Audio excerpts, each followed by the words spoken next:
자, 3번 교재 화작 온라인 강의 시작해 보도록 하겠습니다. 이 영상은 2025년 1월부터 2월까지 겨울방학 동안 화법을 완벽 정리하는 영상이자 중간에 들어오는 신규생들을 위한 화법 기본 영상이라고 볼 수 있습니다. 천천히 진행해 보도록 하겠습니다. 모두 8회 안에서 수능 기출문제, 화작 문제를 모두 다 풀이하고 원리를 완벽하게 독해할 예정입니다.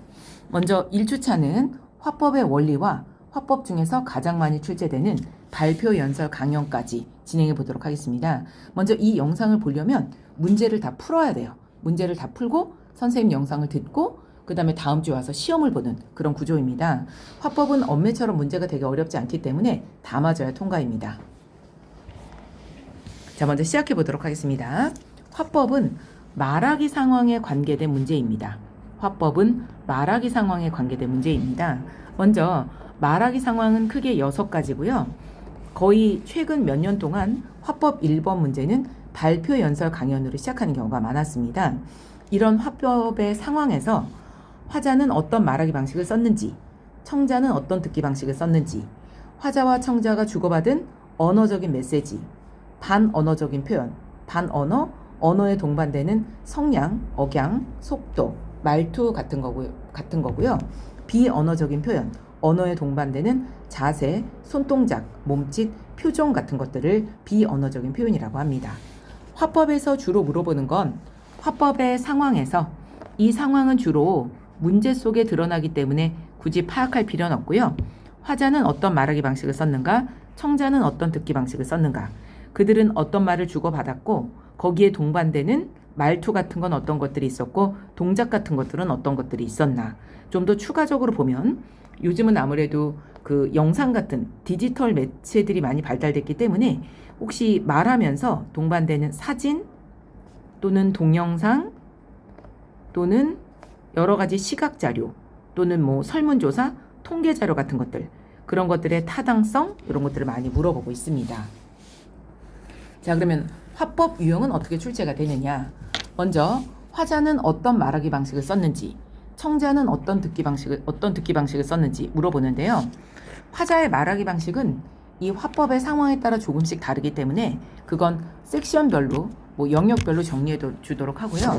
청자의 듣기 방식은 거의 이 화법의 상황을 통틀어서 거의 동일합니다. 청자의 듣기 방식은 크게 3가지, 공감적 듣기, 추론적 듣기, 비판적 듣기로 나눠지는데요. 그 중에 공감적 듣기는 다시 소극적 공감과 적극적 공감으로 나눠집니다. 소극적 공감은 간단히 얘기하면 주로 머리로 이해하는 거고, 적극적 공감은 이 화자의 말을 듣고 행동의 변화를 일으키는 겁니다. 소극적 공감 중에 첫 번째 공감은 관심을 표명해 주는 거야. 정말 그렇군요. 맞습니다. 적극적 공감은 상대방의 말을 받아들이면서 지식의 확장, 우리가 다른 사람의 말을 들으면 몰랐던 걸 알게 되잖아. 그 지식의 확장이 되는 걸 소극적 공감이라고 합니다. 적극적 공감은 상대방이 어떤 문제를 호소했을 때 거기에 대한 해결책을 제시해 주거나 아니면 상대방의 말을 듣고 자신의 행동을 변화하거나 이런 것들을 적극적 공감이라고 합니다. 그 다음에 추론적 듣기는 우리가 상대방 말을 듣고 우리가 알고 있는 배경 지식을 바탕으로 확장적 사고를 해보는 거죠. 예를 들어서 누가 영화 1987을 봤다고 얘기를 하는 거야. 근데 나는 1987을 못 봤지만 택시 운전사? 똑같은 광주 민주항쟁을 배경으로 하고 있는 그런 민주항쟁을 배경으로 하고 있는 영화를 봤을 때 그 내가 봤던 영화를 바탕으로 죄송합니다. 영화 1987은 1980년대 독재 정권 하에서 두 대학생의 죽음을 소재로 했다면 택시 운전사는 광주 민주항쟁을 배경으로 하고 있으니까 둘 다 독재 정권에 저항하지만 시대적 배경은 조금 다르거든요. 그래서 청자는 화자의 말을 듣고 자신의 배경 지식을 활용해서 화자가 얘기하지 않은 것까지 확장적 사고를 하는 걸 추론적 듣기라고 합니다. 제일 중요한 건 비판적 듣기인데요. 문제로 많이 나오죠. 비판적 듣기는 상대방의 말에 대해서 비판하는 겁니다. 비판에는 크게 2가지가 있는데 첫 번째 신뢰성, 상대방이 제시한 정보나 자료의 출처가 믿을 만한 것인가를 따지는 게 신뢰성이고, 그 다음에 우리는 말을 할 때 어떤 주장에 대해서 근거를 들잖아요. 이때 근거가 타당해야 주장이 입증이 되는 거죠. 이때 타당성이라는 건 뭐냐면 근거를 충분히 들었느냐, 근거를 들었느냐 이런 걸 따지는 걸 타당성이라고 하고요. 공정성은 말 그대로 한쪽으로 치우친 것이 없는지를 따지는 걸 공정성이라고 합니다.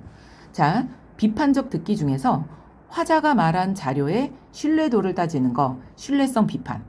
화자가 어떤 주장을 했는데 근거가 드러났는지를 따지는 게 타당성 비판. 그 다음에 치우치지 않았는가를 따지는 걸 공정성 비판이라 그래서 비판적 듣기는 크게 세 가지가 있습니다. 다시 정리해보면 화법의 문제는 화자의 말하기 방식, 갑자기 지워지지 않네요. 화자의 말하기 방식, 청자의 듣기 방식. 그 다음에 요거 아까 얘기했던 건데 화자와 청자가 주고받으면서 혹시 나누었던 사진이나 또는 영상, 통계 자료 같은 것들, 그런 것들에 대한 이해도, 이런 것들을 물어보는 문제들이 출제된다고 볼 수 있습니다. 자, 이제 거의 수능에서 화법 1번 문제는 발표 연설 강연이죠. 교재 152쪽 보겠습니다. 교재 152쪽. 아까도 당부했지만 먼저 문제를 풀고 이 영상을 봐야 합니다. 그래야 시험에서 100점 맞을 수 있습니다. 100점 맞아야 통과입니다. 잊지 마십시오. 먼저 발표 연설 강연. 자, 먼저 이 발표 연설 강연은 이렇게 풀면 돼. 쉬운 비문학. 비문학처럼 똑같이 풀면 돼요. 그 다음에 화법 중에서 발표 연설 강연은 주로 화자가 전문가인 경우가 많아. 그러다 보니까 내용이 전문성이 되게 높아요. 그래서 사실 난이도가 살짝 있어, 지문은. 이제 근데 쉽죠. 사실 이제 첫 번째로 나오기 때문에 난이도가 있지만 문제가 그렇게 어렵진 않습니다. 그래서 그냥 쉬운 비문학이라고 생각하고 풀면 돼요. 그럼 임경휘 선생님이 제시해주는 비문학 독해법, 먼저 뭐 해야 돼? 단락의 번호 매겨주시고요. 그 다음에 문제를 보면 항상 첫 번째 문제는 뭐니 얘들아? 일치불일치 물어보는 문제입니다. 비문학 일치불일치 물어보는 문제. 근데 보통 비문학이 내용의 특징을 물어본다면 얘는 화자의 말하기 방식을 물어보는데 비문학으로 치면 그냥 일치불일치 물어보는 문제입니다. 그러니까 첫 번째 문제, 화법 첫 번째 문제는 일치불일치 물어보는 문제이니까 단락의 번호 매기고 1번 단락 읽고 선지 보고 2번 단락 읽고 선지 보고 왔다 갔다 하면서 문제 풀어봐 주시면 됩니다. 35번 답은 4번이 답입니다. 그래서 1번 단락에 보면 청중의 반응을 살피며 질문하는 부분이 있죠. 그래서 답은 4번이 답입니다. 우리가 배우는 화법 중에서 발표는 일방적 말하기입니다. 그러니까 주로 화자 혼자 얘기를 하고 청중은 주로 나중에 반응을 하기 때문에 화자는 청중의 반응을 이끌어내기 위한 질문 던지기를 아주 많이 합니다. 35번 답은 4번이 답이고요. 여기서 다시 한번 발표 1번 문제는 늘 화자의 말하기 방식으로 적절 또는 적절하지 않는 걸 물어보는 문제이고 비문학으로 치면 일치불일치를 물어보는 문제이기 때문에 지문을 나눠서 한 단락씩 선지랑 비교 대조하는 거 추천드립니다.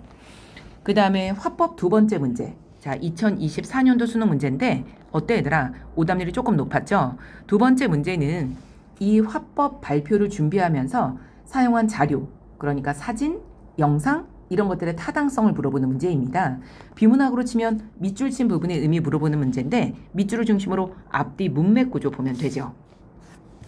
자, 먼저 이 발표를 보면 이 발표는 물고기의 눈 감은 모습에 대한 발표입니다. 그러면서 2, 3단락은 말뚝망둥어를 얘기했고요.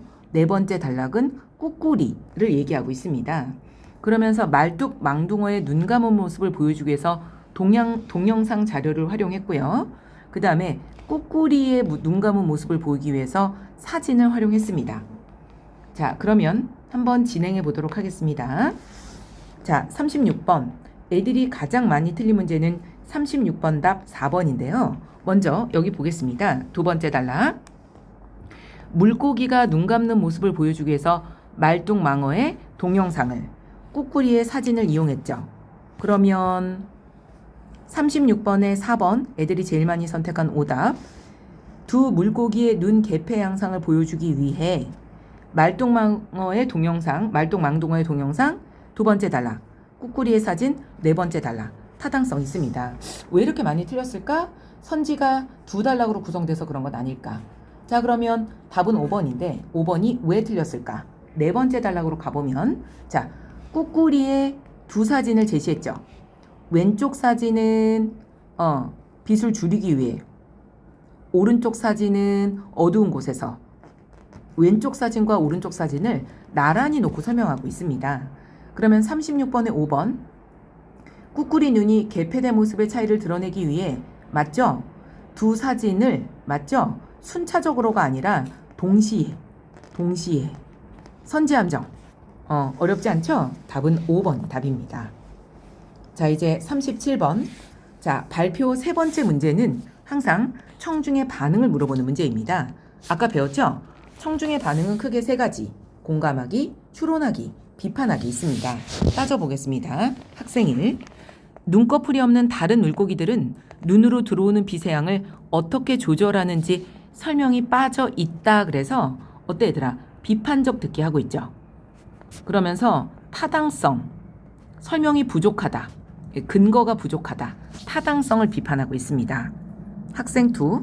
상어에도 눈꺼풀 같은 피부가 있다고 알고 있어 배경지식 활용하고 있죠. 배경지식. 그 피부가 꾸꾸리 눈에 있는 피부와 같은 역할을 수행하는지 누리집에서 검색해 봐야지. 어때 얘들아? 배경지식을 활용해서 자기가 아는 내용을 활용해서 다른 것까지 추론적 듣기 하고 있죠. 그 다음에 학생 3. 말뚝망어 눈의 개폐가 사람의 눈 깜빡임과 같은 역할을 한다는 정보는 흥미롭지만 어때 얘들아? 본문 내용을 이해했죠? 공감적 듣기. 그 연구 결과가 믿을 만한 것인가? 비판적 듣기 중에서 신뢰성 비판을 하고 있습니다. 그러니까 어때 얘들아? 학생 1은 비판적 듣기 했으니까 효용성 따지지 않았고요. 학생 3은 공감했지만 비판했기 때문에 효용성 따지지 않았습니다. 둘 다 안 되네요. 효용이라는 건 효과적인 사용이니까 가치를 따졌다는 건데 둘 다 안 됩니다. 답은 4번이 답이 되는 거죠. 자, 천천히 서머리 해보도록 하겠습니다. 먼저 거의 화법 1번 문제는 발표 연설 강연인데요. 어떻게 풀면 돼? 쉬운 비문학처럼. 쉬운 비문학. 단락에 번호 매기고 자, 1번 발표 연설 강연 1번 문제는 늘 일치불일치 물어보는 문제입니다. 다만 비문학은 내용상 공통점, 내용상 차이점 이런 것들을 물어봤다면 얘는 말하기 방식을 물어본다는 차이만 있지만 일치불일치를 물어본다는 점은 똑같으니까 한 단락씩 나눠서 읽어주시고요. 두 번째 문제는 본문에 사용된 사진, 영상, 통계 자료 같은 것들의 타당성을 물어보는 문제인데 비문학으로 치면 밑줄 친 부분의 의미를 물어보는 문제라고 볼 수 있습니다. 앞뒤 문맥 구조를 통해서 파악해 주시면 되는데 2024년에 나왔던 문제는 순차적으로 선지함정이 있었습니다. 발표 세 번째 문제는 늘 청중의 반응을 물어보는 문제입니다. 청중의 반응은 아까 어땠어요 얘들아? 공감적 듣기, 비판적 듣기, 추론적 듣기를 기준으로 청중의 반응을 판단해 주시면 됩니다. 자, 이제 2023년 수능 또 따져보도록 하겠습니다. 2023년 수능 어때요? 1번 발표자의 말하기 방식 일치불일치 물어보는 문제였죠? 답은 1번이 답이고요. 2번 어때 얘들아? 본문에 제시된 자료 물어보는 문제였죠? 답은 4번이 답이죠. 3번 똑같네요. 2023, 2024 발표 문제 똑같았어. 1번 말하기 방식, 2번 자료 활용, 3번 청중의 반응. 청중의 반응 한번 해볼까요? 학생 1. 곡선도로에 경사를 준다는 내용을 간략히 제시해서 아쉬웠어. 그래서 비판적 듣기. 근거가 조금 부족했다. 타당성에 대한 비판 했고요. 자, 학생 2. 멜로디가 들리는 도로가 재미를 위한 것인 줄 알았는데 배경지식 활용했죠? 안전한 거였군. 어때 얘들아? 공감적 듣기. 조사해 봐야 되겠다. 배경지식을 바탕으로 추론적 듣기 하고 있습니다. 학생 3.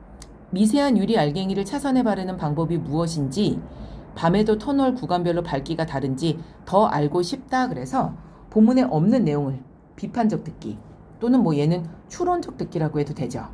더 알고 싶다. 이렇게 듣기를 했습니다. 답은 3번이 답이 되죠. 그래서 학생 1, 학생 2 모두 발표에서 언급된 내용과 관련해서 뭔가 좀 더 추가적인 내용을 요구했죠. 답은 3번이 답입니다. 자, 어때 얘들아? 발표자의 말하기 방식, 자료 활용, 청중의 듣기 방식 똑같은 구조로 출제가 됐네요. 2022년도 똑같죠? 적절, 부적절 4번 답, 4번이 답이고요. 그 다음에 5번 얘도 일치불일치 물어보는 문제네요. 얘는 일치불일치 물어보는 문제. 6번 청중의 반응을 물어보는 문제였습니다. 2022년은 발표에 제시된 자료 활용하는 자료에 관한 문제는 없었네요. 5번 답은 5번, 6번 답은 4번이 답입니다. 2021년 똑같네요. 7번 발표자의 말하기 방식 물어보는 문제, 답은 2번이 답이고요. 8번 해설해 보도록 하겠습니다. 계속해서 본문에 활용된 자료를 제시하는 문제, 자료 활용에 관한 문제입니다. 먼저 단락에 번호 매겨주시고요. 단락에 번호 매겨주시고요. 자, 보면 원래 답이 4번인데 3번이라고 하는 애들이 굉장히 많았습니다. 3, 4번 같이 정리해 보도록 하겠습니다. 먼저 밑줄 친 부분의 의미는 밑줄을 중심으로 앞뒤 문맥 구조. 니은은 주인과 종의 모습입니다. 주인을 종에 비해 크게 그렸는데 그거를 주대 종소법이라고 합니다. 사후세계도 이어지길 바라는 마음. 어때 얘들아? 주대종. 주는 그러니까 주인은 크게 그리고 종은 작게 그리고 타당성 있죠. 3번 맞습니다. 그럼 얘가 왜 틀렸느냐? 읽어보겠습니다. 연꽃 위에 신선을 그렸다. 자료 3 맞죠? 자료 3. 그러므로 디귿에는 자료 3을 활용한다. 맞아. 연꽃 위에 신선. 근데 접속사 한편 이 시기에는 청룡, 백호 등과 같은 사신도 그렸다. 보호해준다고 했기 때문에. 그러므로 어때 얘들아? 무덤을 지켜준다고 여긴 대상을 고분벽화에 그렸어. 그게 바로 뭐야? 사신. 근데 디귿에는 연꽃 위에 신선이니까 이게 들어가는 게 맞아. 얘도 본문에 있고 얘도 맞지만 얘가 이건 아니야. 그래서 틀렸죠. 답은 4번이 답입니다. 선지 분석 실패했습니다. 9번 청중의 반응을 물어보는 문제네요. 답은 1번이 답입니다. 자, 2021년도도 어때 얘들아? 1번 문제는 일치불일치 물어보는 문제, 8번 자료 활용 물어보는 문제, 9번 청중의 반응을 물어보는 문제였습니다. 2020년 똑같죠? 10번 답 4번 일치불일치 물어보는 문제, 11번 답 3번 자료 활용 물어보는 문제, 12번 답도 청중의 반응을 물어보는 문제 똑같았습니다. 구조는 똑같았고요. 그 다음에 2018년 가보겠습니다. 13번 답은 2번 일치불일치 물어보는 문제, 14번 답은 2번 자료 활용 물어보는 문제, 15번 청중의 반응을 물어보는 문제인데 분석이 다 돼 있죠? 답은 4번이 답입니다. 2017년 16번 일치불일치 물어보는 문제, 답은 2번. 17번 얘도 일치불일치 물어보는 문제네요. 답은 4번이 답이 되죠. 2016년으로 가보겠습니다. 2016년 18번 일치불일치 물어보는 문제, 답은 1번. 19번 얘도 일치불일치 물어보는 문제네요. 답은 4번. 20번 청중의 반응을 물어보는 문제, 답은 3번이었습니다. 2016년으로 가보겠습니다. 2016년 21번 일치불일치 물어보는 문제, 답은 5번. 22번 얘도 일치불일치 물어보는 문제네요. 답은 2번이 답입니다. 23번 해설 들어가 보도록 하겠습니다. 23번. 자, 먼저 우리가 글을 볼 때 얘들아, 글을 볼 때 선생님이 뭐라 그랬어? 단락 바뀔 때 단락 앞쪽 잘 보라 그랬잖아. 세 번째 단락의 주제는 우리 도시가 개체지로 좋은 여건을 설명하는 건데 내가 번호 매겨놓은 게 근거야, 근거. 그러니까 단락 바뀔 때 단락 앞쪽에 주장을 얘기한 다음에 근거를 쭉 들었습니다. 이렇게 단락의 주제는 보통 단락 앞에 있으니까 이걸 주의해서 봐주시면 되고요. 그 다음에 지금 이 번호 매긴 거 1, 2, 3, 4, 5는 모두 우리 도시가 개체지로 좋은 이유인데 그 얘기를 하면서 갑자기 경쟁 도시는 시민의 지지가 낮지만 우리 도시는 지지율이 90%가 넘는다는 말을 했어. 우리 도시의 지지율이 90%가 넘는다는 요게 우리가 개체지로 좋다는 근거는 되는데 경쟁도시 지지가 낮다라고 얘기해놓고 이렇게 얘기할 수 있는 근거, 통계 자료나 설문 자료를 제시하지 않았습니다. 그러므로 23번은 1번. 어때 얘들아? A시의 경쟁도시 시민의 지지가 낮다라고 주장했는데 주장만 했고 거기에 대한 근거를 제시하지 않았으므로 타당성에 문제가 있어. 아까 말했죠. 보통 비판할 때 어떤 주장을 했는데 거기에 대한 근거를 들지 않거나 근거가 미흡하다면 타당성에 문제가 있다고 얘기해. 왜? 근거를 들지 않았으니까 이 주장은 타당성이 없는 거죠. 그러므로 경쟁도시 시민의 지지가 낮다라고 주장했지만 근거를 제시하지 않았으므로 타당성에 문제가 있다고 볼 수 있습니다. 그래서 23번 답은 1번이 틀렸습니다. 마지막 2015년 24번 일치불일치 물어보는 문제, 특히 자료의 적절성을 물어보는 문제였는데 답은 5번이 답이고요. 25번 얘도 그냥 인물의 말하기 방식 물어보는 문제죠. 답은 3번이었습니다. 26번 청중의 듣기 방식을 물어보는 문제네요. 답은 4번이었습니다. 2014년 27번 답은 4번, 28번 답은 1번이 답이었습니다. 자, 어렵지 않았죠? 이제 서머리 다시 한번 정리해 보도록 하겠습니다. 서머리. 사실 화법은 엄매만큼 막 그렇게 어렵지가 않아서 엄매보다는 영상이 짧습니다. 엄매는 60분짜리가 나갔는데 이번 주에 화법은 20분짜리 영상이 나갔네요. 간단히 정리해보면 오늘 수업을 정리해보면 사실 발표 연설은 너무 쉬워가지고 오늘만 사실 또 설명이 뭐 많진 않습니다. 다시 한번 오늘 화법 서머리 해보도록 하겠습니다. 먼저 화법에서 중요한 거 화자의 말하기 방식, 청자의 듣기 방식. 얘는 모든 화법에 다 나오니까 알아두시고요. 그 다음에 말하면서 근거로 영상, 사진, 통계자료 이런 것들의 타당성 이런 것들을 물어보는 문제가 출제될 수 있습니다. 그 다음에 발표 연설 쉬운 비문학이랑 똑같이 풀면 돼요. 단락에 번호 매기는 거 잊지 마시고요. 그 다음에 발표는 문제가 항상 똑같아. 우리 기출문제 보면 매년 똑같았죠. 첫 번째 문제는 뭐니 얘들아? 일치불일치 물어보는 문제인데 주로 화자의 말하기 방식 물어보고요. 두 번째 문제는 본문에 사용된 사진, 영상, 통계절의 타당성 물어보는 문제. 비문학으로 치면 밑줄 친 부분의 의미 물어보는 문제니까 앞뒤 문맥 구조를 통해 파악해 주시면 되고요. 문제는 어렵지 않았지만 선제함정이 있었습니다. 세 번째 문제는 늘 청중의 듣기 방식을 물어보는 문제입니다. 듣기 방식은 크게 세 가지, 공감하기, 추론하기, 비판하기가 있으니까 그런 기준으로 청중의 반응을 잘 보시면 됩니다. 문제를 풀고 선생님 영상을 보고 그 다음에 시험을 보면 되니까 문제를 꼭 풀어봐 주시기 바랍니다. 방학 동안에 우리 화작 다 끝내야 되니까 기출문제를 차근차근 풀어주십시오. 여기까지 하겠습니다. 시험은 문제를 똑같이 낼 거기 때문에 100점 맞아야 통과입니다.